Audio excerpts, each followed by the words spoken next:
to another episode of the Storied Way Perspective with Rituparna. Today I got to catch up with a former colleague, a journalist, a senior journalist who I looked up to, who I admired for her work in television, in print, in digital, and who I had the pleasure of working very briefly with nearly 10 years back. We lost in touch, but our paths intersected once again when I discovered that she has written a book on storytelling. Anjana Menon is a writer, author, former journalist, television producer, as well as a columnist. She is the founder of Content Pixies, an organization that helps other organizations, tell stories through their work. She is also the author, one of the 3 authors for the book called What's Your Story? The Essential Business Storytelling Handbook. When I picked this book up a couple of months back, it had just come out, I was completely delighted. I opened the contents page and I smiled through it because it's the kind of book that I would have written. And as I was reading through the contents, I instantly realized, or there was a light bulb moment, when I realized that there is a reason why this book seems like the book that I would have written on storytelling. It's because both Anjana and I are journalists. In fact, all the 3 writers are former journalists. And there's a way we look at the world, there's a way we look at stories, and telling stories the way we do. And a lot of people ask me that, how do you easily spot stories in everything around us? It's because we were trained to do that. So who is Anjana and what is her story? And how does she strongly recommend that storytelling should be an essential 21st century skill, at least in the organization, in the business world today? So listen to this conversation, and there are lots of ideas right there. Hello and welcome to another episode of the Storied Way Perspective. Pardon me, I've got a bit of a bad cold and I'm desperately trying to recover over the weekend. But I'm very excited for today's chat because today with me is a former colleague who I had a very brief opportunity to work with her.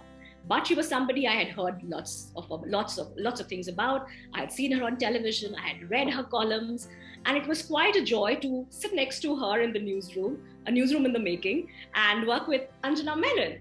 And I'm so happy to bring Anjana as a guest here after so many years. I think it's been 10 years, after which we've sort of reconnected, and thanks to her brilliant book, which we're going to talk about very soon. Anjana, are you happy to talk to me today?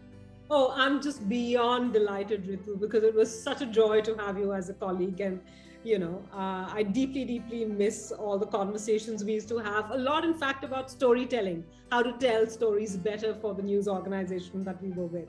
Yes. And I must tell everybody, this was the cusp of digital. So, we were all, while we were working in a newsroom, which never took off, but we were constantly talking about using storytelling for multiple formats, how you don't need to just tell stories in video, you need to have it on the web, you need to go social with your story. And there is a lot of work waiting to be done around digital storytelling then. That's what we were talking a lot on those days.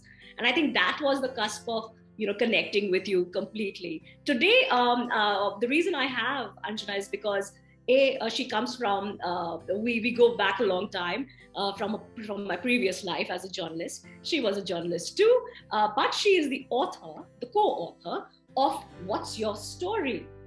And there are 3 authors in it, but Anjana, I must say, if I was to write this book cover, if I ever write a book on storytelling, you've already written it. That's number 1. Number 2, I would have added a subline, which is that what's your story and how are you telling it?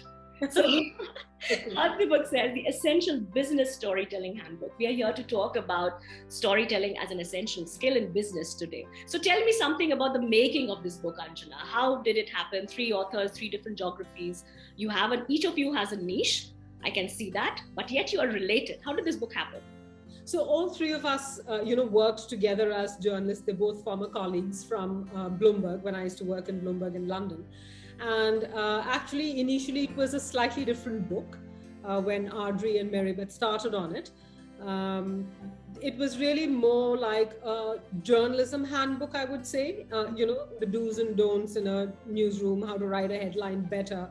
And then they paused after they'd written a few chapters, I think 5 chapters or something, and they came back and said, well, this is a book, but this needs something else. And what is that something? And we'd like for you to come on board and collaborate and tell us, figure out what is that something. So when I looked at it, I felt that, well, storytelling has permeated so many areas of our life now. It's gone beyond the newsroom. The newsroom is where it was maybe 15 years ago. But today, everyone is a storyteller. Companies tell stories just as well as the newsroom, and sometimes even better. Individuals tell stories because you see them on Instagram, you see them on social media. You have YouTube stars whose net worth is really the size of a mid-sized corporation or more, right? So my instinct was, let's expand this into a much bigger book, which talks about everything storytelling, from where it is, what are the different formats of storytelling, how can you tell stories better, whatever be your format, wherever in the world you might be, and what is the future of storytelling. And so that's how the book came about, from what was supposed to be somewhat like a journalism kind of handbook to a book on everything storytelling for everyone who wants to tell a story. So a little bit of I must say that if I was to write a book on journalism, and when I was reading through her book, I was smiling when I was reading the contents, because that's how I look at storytelling. And I just sort of a light bulb moment, and it said that, hello, that's because you are all our journalists. And we look at stories like that. But to simplify the audience and whoever's listening to this interview today, Anjana, I want you to very clearly tell them, it says the Essential Business Storytelling Handbook. So who is this book for? Why should they pick up this book? And what will they find inside it? Okay, so, the book is for anyone in a business or corporate environment who wants to tell a story better. Now, traditionally, the idea is that that job belongs to the public relations department, the communications department. But I think there's nothing further from the truth. Everyone in a company is a storyteller. This book is for the leadership, as much as it is for the comm department, as much as it is for a mid-level or a junior employee who wants to put together an intelligent presentation. Who's grappling with a 45-page presentation and wondering why he's not able to seal the deal, or who thinks that, the more numbers I jam in without context, the more I'm going to impress a client. So this book is really for anyone who has a touch point in business. You can be someone pitching to investors for money. You can be someone responsible for bringing out an annual report. You can be someone in charge of the social media channel for your company. You can be someone who works with the CEO's office as an editor.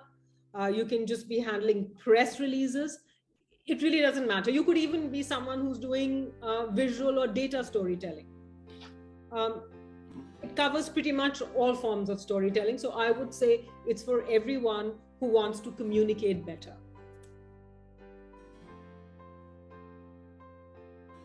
I really like what you said about, presentations. Let me tell you a little story. A couple of years back, I was invited by an organization. It's a hospitality brand, and they wanted their onboarding presentation, 145 long presentation, 45 slide long presentation, to be told in a story way. And I thought that was the most challenging and most interesting and most diverse work that I could ever do. We brought it down to a set of 12 stories that they need to tell, including their company logo. The logo had a bird, and they had a reason why they had that particular logo. And we went and created a story with a prop, mind you. They have a prop, which is a bird, and they go flap it while they tell that story. It instantly changed the way the people who were presenting, and it sort of made them think and look differently. We tested it with new hires, because the stories had to undergo a test, saying that, okay, are they working? Because it's an investment, right? And we did it, and it worked brilliantly. And everybody said, we've never seen an induction like this ever. So yes, storytelling, goes in so many different ways, right? From the leadership to the learning and development to any employee and things like that. But the most interesting thing, which I have always gathered, and I've worked with corporates and not-for-profits and small businesses, even individual coaches and trainers, they always ask me that, they'll tell me that, Rituparna, for you, finding a story is the easiest thing, because you're a storyteller, you spot stories in everything that you do. But how do we spot stories? We're not trained to do that. We've been journalists, right? So that's how we were trained, and that comes naturally. How do people, businesses, and all the people that you've written this book for, how do they spot stories? I think, they have to look at what is the message they're trying to communicate, and what is their own story that stands for that message. For example, if in leadership you want to say that your most remarkable quality is integrity, or being frugal, or running a tight ship, then how do you make sure that you can tell that through a personal story of yours? So what we always tell corporations when we work, I do run a content strategy firm called Content Pixies. So what we always tell our corporate clients, big and small, is that find that personal story. Typically what happens is, what I've noticed is, companies hesitate to find, leaders don't want to tell personal stories. They want to take an anecdote or a parable from somewhere and repeat it, because that's how it's been traditionally. Here is an anecdote or parable on being frugal. It may work, but it works far better if you are the actor in that story. And that's what we always encourage our clients to do. Tell the story that resonates the most with you, also because you will tell it effortlessly and honestly and fluently and in a believable fashion, which is much better than having to memorize an anecdote or think of, how does this anecdote unravel? How do I force and connect this anecdote to my point of view? Chances are that whatever role you're in, if you truly believe in something, you already have a bag of personal experiences to back that. So just pull the story out of that bag and, hire people like me or you to deliver that better and more effectively. So I think, the trick really isn't doing that. And, I just wanted to tell you this little example that you gave. We had a really interesting example sometime back, where a hospitality firm came to us and said, we're everywhere in the world, and here is a handbook that we have for the do's and don'ts for our local hosts. But this is from Africa, and can you make this in Indian English? And we looked at it, and it was like some 350 pages. And so we asked them, who is this book for? Like, what is the average level of education of your host in India? Are they all English speaking? And they hadn't really thought of that. And they said, well, maybe not, because this book is really for someone who's a postgraduate and can read and understand the instructions and 3,000 points behind one heading. So we turned around and said, look, your need seems to be like some basic 15 things that they need to get right. And they said, yeah, that's true. So why don't we just do it in flashcards and picture cards, which is, so easy for people to understand. And they hadn't thought that that was a more effective form of storytelling, but turns out that's the best thing ever that they've done, right? Because anyone can see a picture visually, see the image, and understand that what you're saying is, your floor needs to be clean, or you need to have running water. It's so easy to, communicate that in an image, versus giving them 5 paragraphs on how to make sure you have running water, or you need to have running water. So I think one of the biggest issues that we have to storytelling is a mental block, where people think that there is only one form of storytelling, when there are actually multiple ways to skin a cat, so to speak. And that's where, storytelling takes a life of its own. I'll pick up 2 things from what you just said. One is, of course, about personal storytelling. In times of COVID, we've seen our professional and our personal lives sort of blur, boundaries no more sacrosanct. We are revealing our personal lives more openly, and we're okay with it. We're also acknowledging that everybody has a personal story. And that's, I think, one of the good things that have happened during COVID, right, Anjana? And you mentioned that, begin with a personal story, but people are guarded, right? Can you tell a little bit about what do people who are private, what do people who are have never told a personal story before, what's that 1, 2, or 3 things that they can do to begin talking about themselves? I think, the first thing is to identify a story which has universal appeal and is a story that resonates with everyone. You can tell that kind of a story without delving into the, tiny nitty-gritty details which give away too much of your personal space. But at the same time, you can talk about, an idea or a thing. So, for example, if my story, I'm a leader, say, and I want to talk about loyalty to an idea or a brand or a person, or my idea of loyalty, I can just pick up a small incident that can be from my childhood, which may not interfere with people's perception of, my adult corporate life, but which shows that loyalty is a quality that I've had since I was a child. And that's a quality that has stayed with me. And I think people are a little worried sometimes about personal storytelling because, we are in such we live in such polarized times now where it's easy to pick up a story and troll someone just because you don't agree with their point of view. I think most of it comes from fear, and some of it is privacy. The privacy doors have opened a little bit from a decade ago because we see everybody's lives, right, on Instagram and Facebook. And what we need to understand is that that is a curated life. So when someone is telling you to tell a story, it has to be a true story, of course, for it to resonate, but it also can be curated in a way where it doesn't sort of eat into too much of your personal space. So I don't know whether you know, Anjana, but this year I'm running a project called 365 Days, 365 Stories, in which I'm giving a prompt out to people to try their hands at personal storytelling. Right. And the endeavor is just simple, that spend some quality time with yourself. Forget about the world, forget about social media, forget about wanting to share this story meaningfully with a particular audience. Spend some time with yourself, just documenting and journaling that story. Like today's prompt is the many shades of me.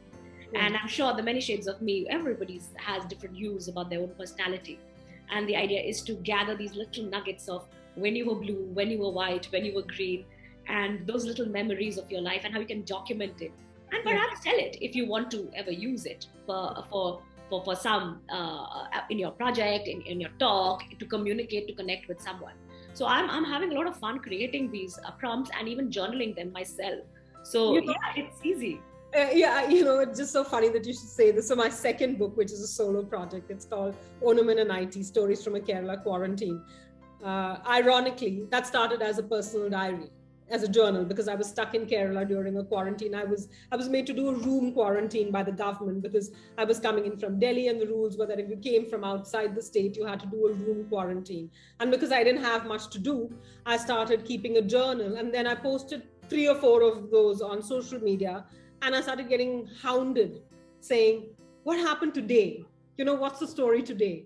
And it's now turned into a book, that HarperCollins has published. It's called Anjanamenon, Stories from a Kerala Quarantine. And the response for the book has been remarkable because those are really everyday, ordinary stories from my point of view.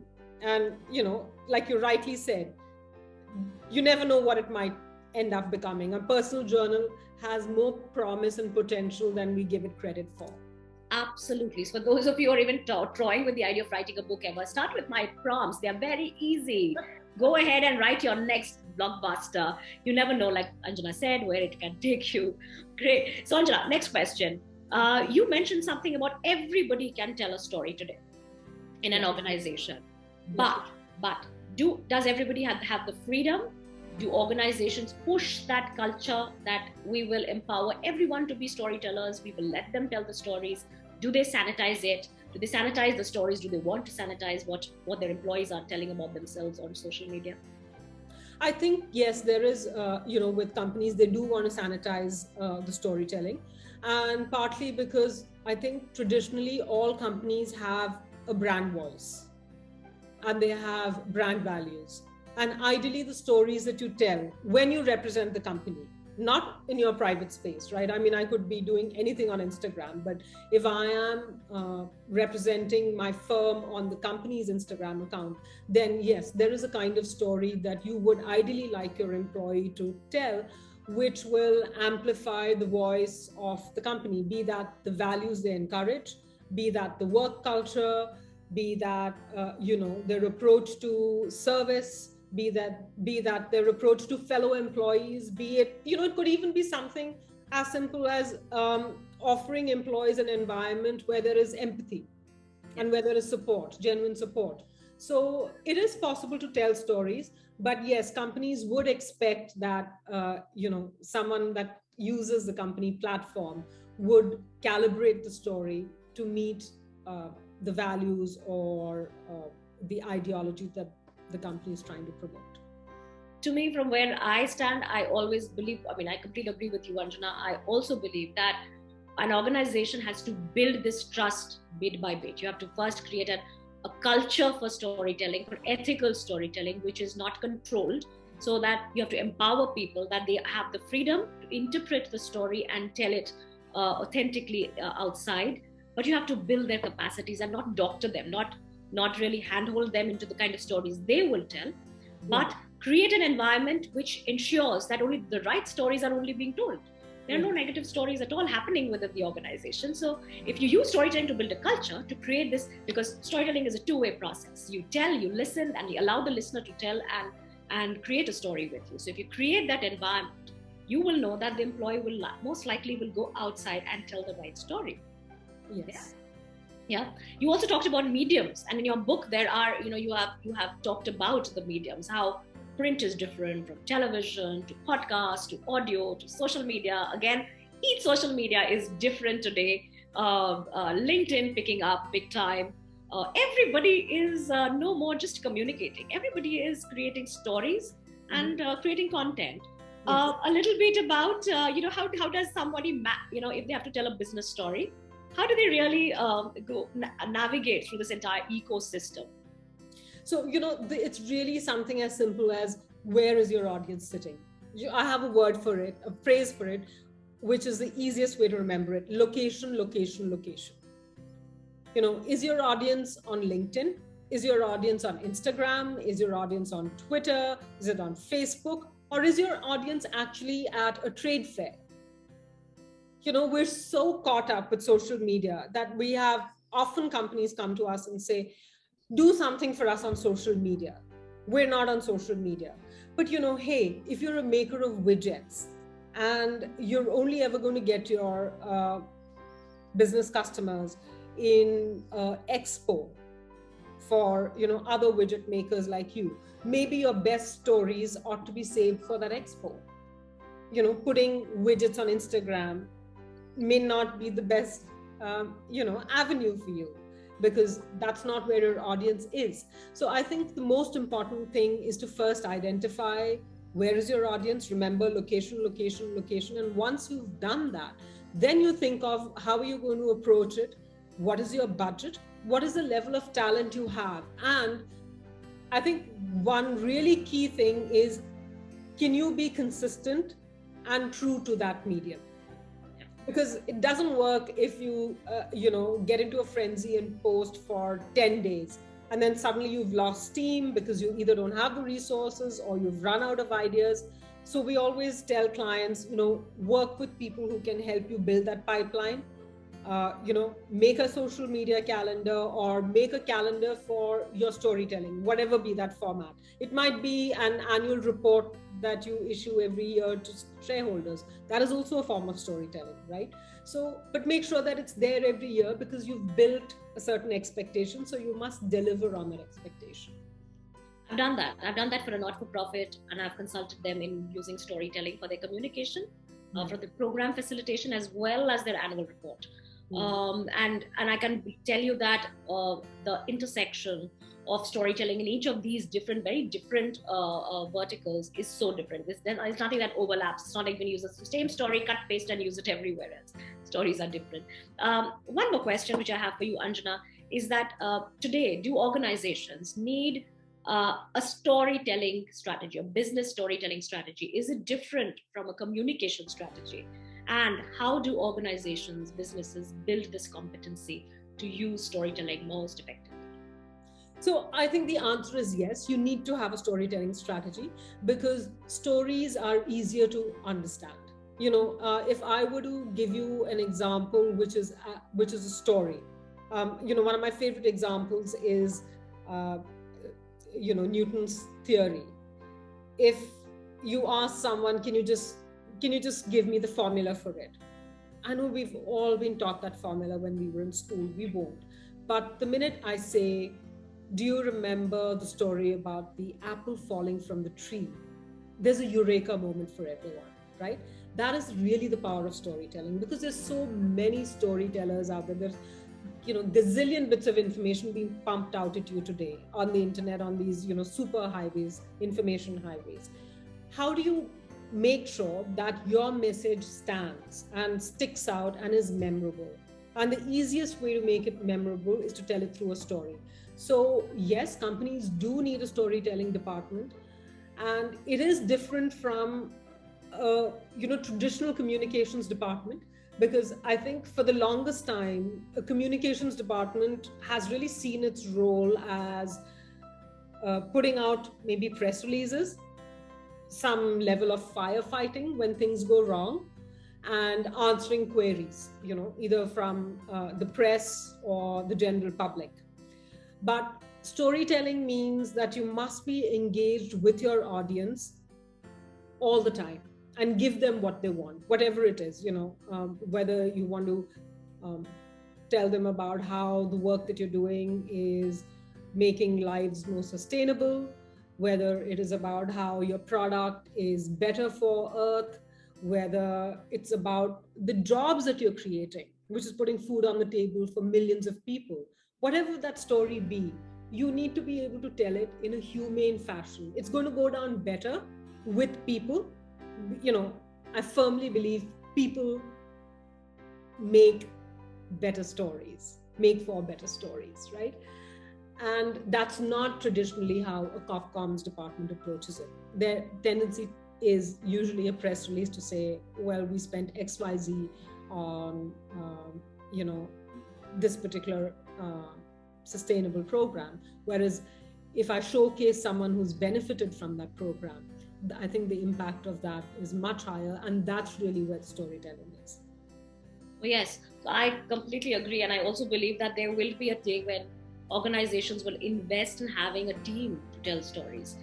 This is a slightly specialized, there are organizations who do that, and they hire specialists. We're going to talk about storytelling as an essential 21st century skill in the opening panel of the Storied Way. And we have Shraman Jha, who's Director of Fundraising, Marketing and Communications, coming from WWF India. And I recently worked with WWF India in helping them master storytelling or apply storytelling in their comms, in their fundraising, in their marketing. And I know the kind of interventions we've had. So yes, we know from my experience of working with L&D, with leaders, with managers, with COPCOM teams, is that there is a special skill which is required. A lot of it you will find it in this book, which you are, if you go and buy it immediately. I'm not plugging the book for the sake of it, because I believe there are lots of interesting takeaways which you can learn while being on your job. But there will be a time when you will need a specialist team which will work on spotting stories, in gathering them, in packaging them, in telling them in multiple formats, and you need specialists for that. And till you get there, or how to get there, you have Anjana Menon from Contents Pixies and Rituparna from Your Story Bag. Who does that? Gosh, Ritu, I should hire you for my publicity, seriously. If I can do my enough publicity, I think I would be somewhere else, Anjana. I am not. We agree to that. We are great at what we do. We do good. We can churn out great content. We work quietly. But we work quietly. This is quite a challenge to come out and really talk to people about the work we do. It's not about blowing your own trumpet. It's about really telling people that we are there to help you. If you need us, all you need to do is just pick up the phone and give us a call. Right. So thank you so much, Anjana. I had a wonderful time catching up. And I said, I don't think I need to give questions to you. Questions between people like us just follow organically. And that's how it is. But thank you so much for coming and sharing. For everyone who's interested in what's your story, you'll have all the links to it in the description below. So go ahead and buy it or contact Anjana, and she's there to help you. Oh, thank you so much, Ritu. It was like one of the best, most amazing conversations I've had, because like you said, it was, flowing freely, and we were talking the same language and, talking about the same challenges and opportunities in storytelling. So thank you so much for having me on your show. Thank you.